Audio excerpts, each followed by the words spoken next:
Good morning. Good morning. There we go. It said it was trying to reconnect. I am going to just walk and talk this morning. I haven't done that in a really long time.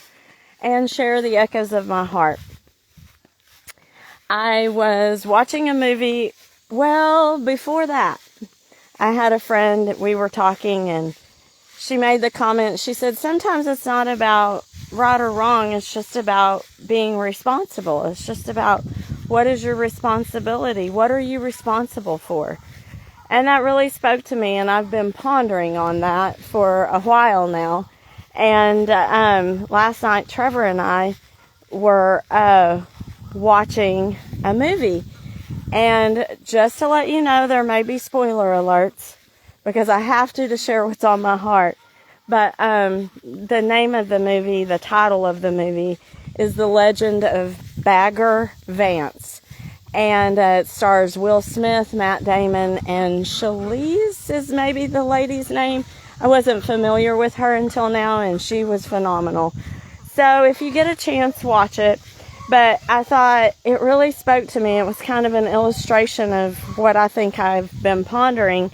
And it was interesting because in the movie, Matt Damon has come back from World War I, and the opening scene is very traumatic. We'll just say that. It's beyond traumatic, and I can't even imagine. I have family that were soldiers, family that are still soldiers, and it's just something that I'm forever grateful and thankful for.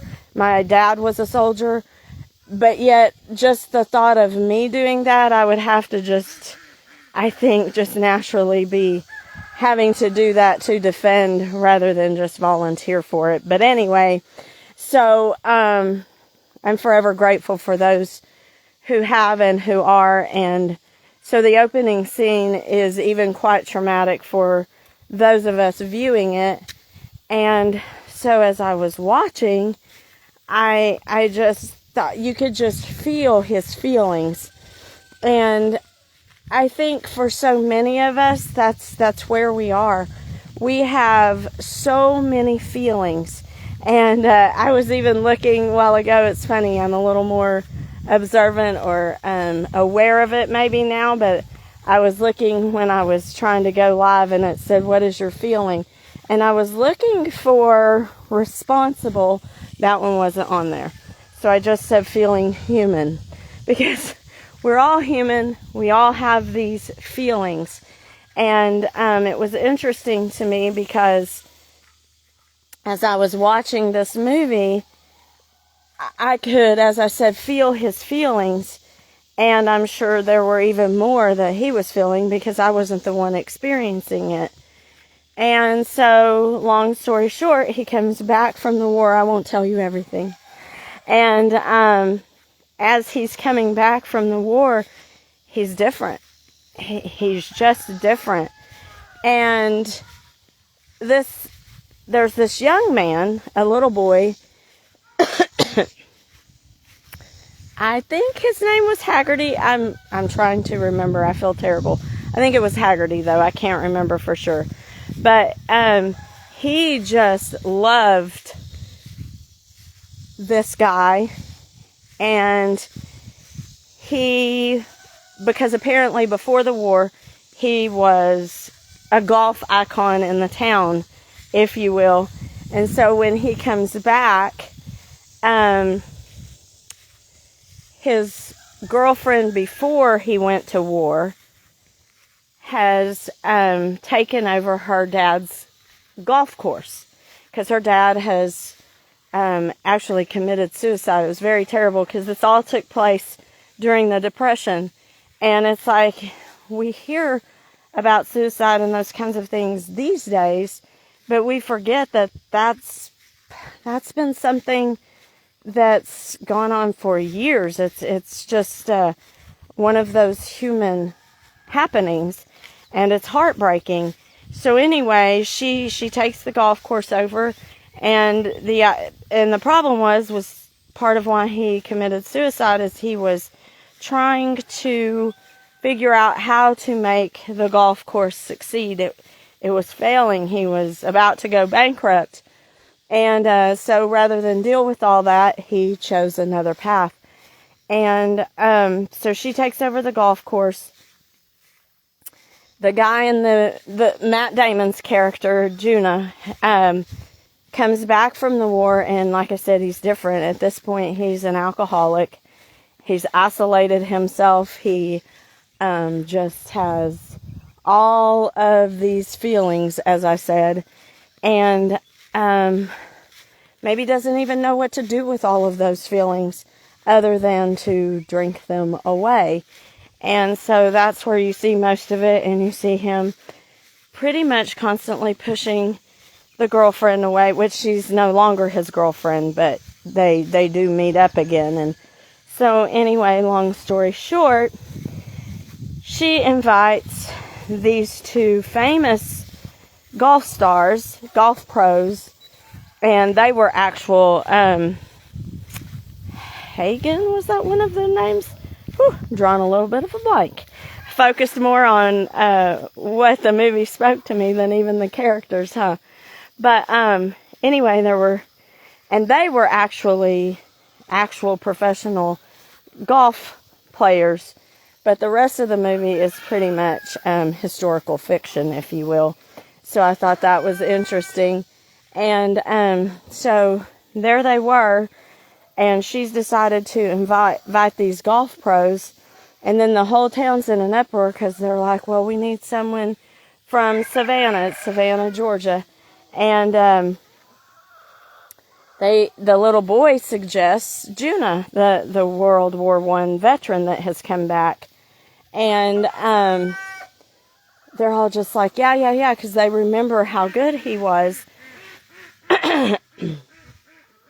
But when they approach him, he's like, no, I don't golf anymore. I've lost my swing. And enters Will Smith playing Bagger Vance, and just kind of appears out of nowhere, and he volunteers to be his caddy for $5 if he'll enter the tournament. And he's just like, but the prize is a lot more than $5. And he said, all I need is $5. So he decides he's going to be his caddy. And so a lot of the practicing ends up taking place at night in the dark for whatever reason. And that's what they're doing. And Will Smith's character, Bagger Vance, asks the little boy, and the little boy that volunteered him, he followed everything that he did as a golf person. So he didn't necessarily know all that happened as far as the war, but he certainly knew all of the golf happenings. And he loved him and just thought he was the greatest golf person ever. And so Bagger Vance decided, okay, he's going to let him help. And so he lets him help, and what you realize along the way is he's actually training him, if you will. And he already knew a lot about golf in the beginning. Like, he makes that statement somewhere along the way. He said that, some are just born with it.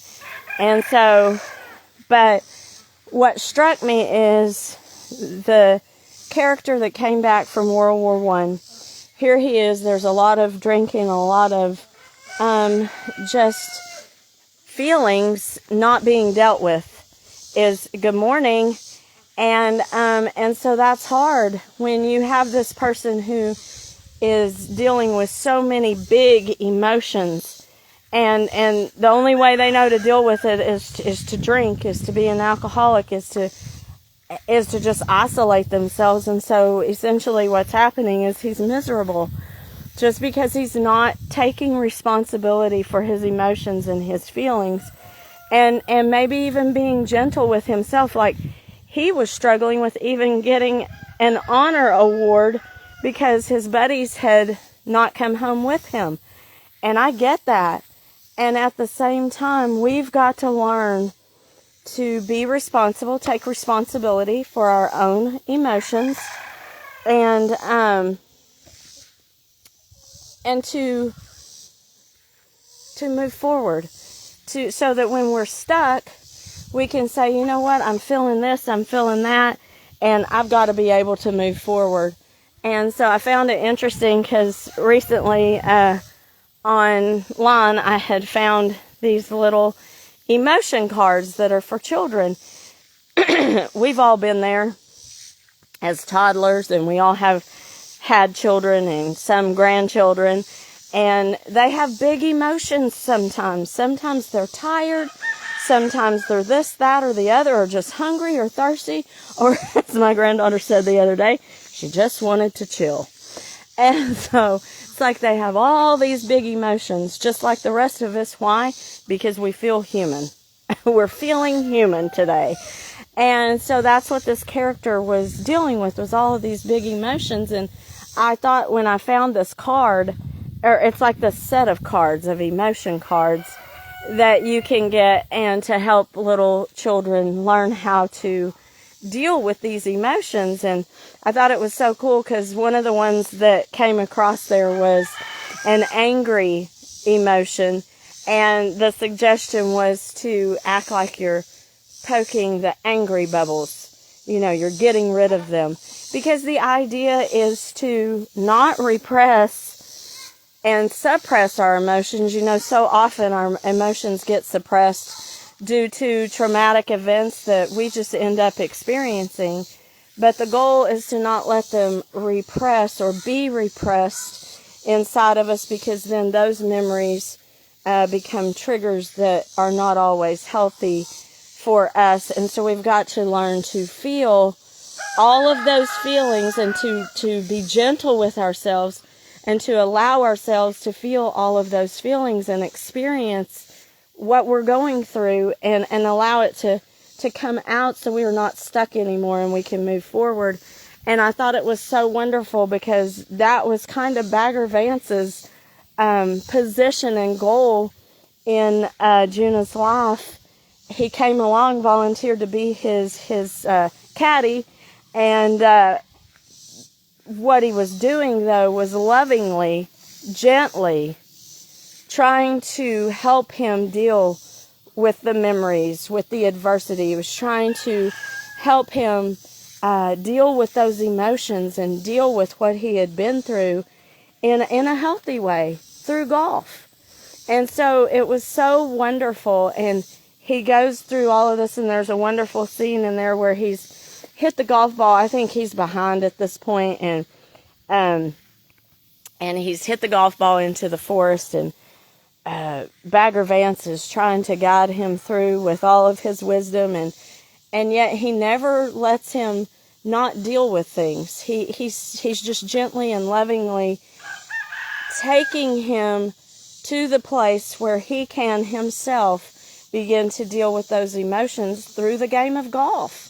And I love it because he's there in the forest, and he's going to have to hit this ball and get back out on the course, and he does it. And it's like by the time he's done, he has realized, and I remember that's what I loved about it. And this is what we have to remember. We all go through stuff, and we all have those traumatic moments, those traumatic memories. But I love the fact he told him at one point, he said, "You just lost your swing. That's all." And so I think we have to be gentle enough with ourselves to say, you know what? You just lost your swing. And we have to take responsibility and get that swing back. And that's what he did. And he, I won't tell you if he won or not, but essentially he won in the fact that he found his swing. He got his swing back, and he got his woman back. And the little boy came along, and Bagger Vance had been training him up. And so he left it to the little boy to give Junah the last piece of information, the last piece of advice on what to do on that last hole. And I think he was just shocked. He was like, whoa, what wisdom from this young tyke, if you will. And through all of that, you know, not only did they gain back the love of golf and the love for the game, but they gained back love for themselves. And so Bagger Vance came along and helped him take responsibility for becoming unstuck, finding that golf swing again, and moving forward with his life. So that then, I think the most wonderful thing about it when we do that is because we have to keep in mind that there is what's called tikkun olam in Judaism, and I love it. It's repairing the world. And I think that when we are whole and when we take responsibility for our feelings and for dealing with our emotions and no longer being stuck and no longer not having that golf swing anymore, but finding that golf swing again, getting back out on the course and moving forward, it's at that point we're able to repair the world. So we have to be willing to remember that in repairing the world, we have to take responsibility for repairing ourselves. Okay? Echoes of the Heart this morning. I love y'all so much. Have a good week. Mwah.